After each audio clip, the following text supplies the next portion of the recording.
মালদা মুর্শিদাবাদ নিয়ে নিশ্চয়ই কিছু একটা প্ল্যানিং চলছে এবং সেই প্ল্যানিংটা ভালো করে দেখা উচিত। আমি বলবো যে মুখ্যমন্ত্রী ললিপপ দিয়েছেন, আপনারা প্রথমে ললিপপ হয়তো কিছুটা বিশ্বাস করেছিলেন, মুখ্যমন্ত্রীর দেওয়া ললিপপে বিশ্বাস করবেন। পরিষ্কার প্ল্যানিং করে উদ্দেশ্য প্রণোদিত টার্গেটেড এটা মব লিঞ্চিং বলা যায় বা হিংসা বলা যায়, হিন্দুদের বিরুদ্ধে হয়েছে, এটাকে দাঙ্গা বলা আমার তো মনে হয় উচিত না। দেশের স্বার্থের সাথে বেইমানি করা বা দেশের স্বার্থের সাথে কম্প্রোমাইজ করা আমরা কোনোদিন মেনে নেব না। ফিরহাদ হাকিম সাহেব তো আর বাঙালি মুসলমান নন, তিনি গয়া থেকে আসা উর্দু ভাষী মুসলমান। যদি হিন্দুরা এই কোষ্ঠী বিচার দেখতে না পারে না বুঝতে না পারে, তাহলে আগামী দিনে ভবিষ্যতে মুর্শিদাবাদের মতোই অপেক্ষা করছে। শুরু হয়েছে কি পরিস্থিতি, কি বলবেন? দেখুন, ভয়ঙ্কর পরিস্থিতি, আমরা বারবার বলছি এবং আমি গতকালও বলেছিলাম, মালদা মুর্শিদাবাদ নিয়ে নিশ্চয়ই কিছু একটা প্ল্যানিং চলছে এবং সেই প্ল্যানিংটা ভালো করে দেখা উচিত। রাজ্য প্রশাসন নির্বিকার।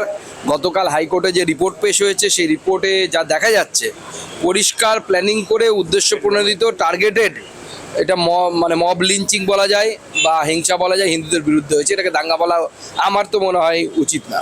মুখ্যমন্ত্রী বলছেন বাইরে থেকে জঙ্গি যেন এসে শেল্টার না পায়, পুলিশ এটা দেখুক।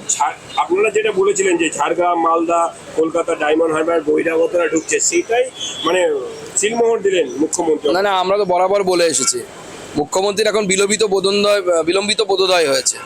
তার কারণ হচ্ছে, মুখ্যমন্ত্রী জানেন যে দেশের পরিস্থিতি যদি এইভাবে পরিবর্তিত হয়, তখন কেন্দ্র সরকার একটা কড়া সিদ্ধান্ত নিতে বাধ্য হবে।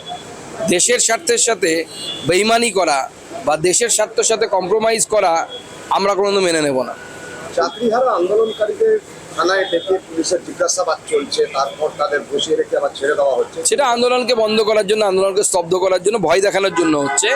আন্দোলনকারীদেরকে আমি বলবো যে মুখ্যমন্ত্রী ললিপপ দিয়েছেন, আপনারা প্রথমে ললিপপ হয়তো কিছুটা বিশ্বাস করেছিলেন, মুখ্যমন্ত্রীর দেওয়া ললিপপে বিশ্বাস করবেন না।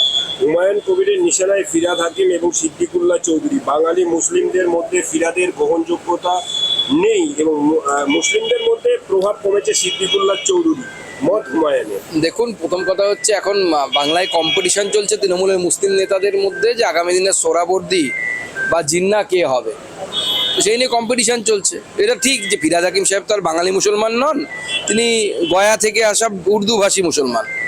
আর মুর্শিদাবাদের বিধায়ক হচ্ছে বাংলাভাষী মুসলমান। তো বাংলাভাষী আর উর্দুভাষী মুসলমানের মধ্যে সবসময় একটা ক্ষমতা নিয়ে বিরোধ ছিল, কে ক্ষমতাটা ভোগ করবে।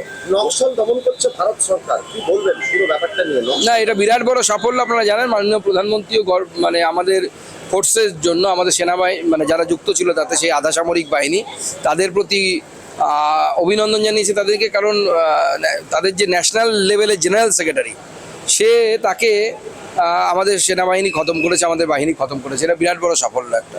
মুর্শিদাবাদে হিংসার ঘটনায় ভরতপুরের বিধায়ক বলছেন যে ভোটে 26-এর ভোটে এর প্রভাব পড়বে।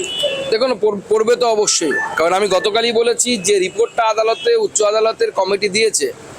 এই রিপোর্টটা হচ্ছে, বাংলায় বলে কুষ্টি, আমরা জন্মানোর সময় আগে কুষ্টি করা হতো, হিন্দিতে বলে হচ্ছে জনমকুণ্ডলী। এটা হিন্দুদের আগামী দিনের ভবিষ্যতের জনমকুণ্ডলী বা কোষ্ঠী বিচার। যদি হিন্দুরা এই কোষ্ঠী বিচার দেখতে না পারে না বুঝতে না পারে, তাহলে আগামী দিনে ভবিষ্যতে মুর্শিদাবাদের মতোই অপেক্ষা করছে। শেষ প্রশ্ন, কলকাতায় তুর্কি গহনা বিক্রি হচ্ছে, ডিসপ্লে হচ্ছে, জানানো হচ্ছে যে স্টক করবেন না, ব্যবসায়ীদেরকে বলা হচ্ছে। না, উচিত না, কারণ যেহেতু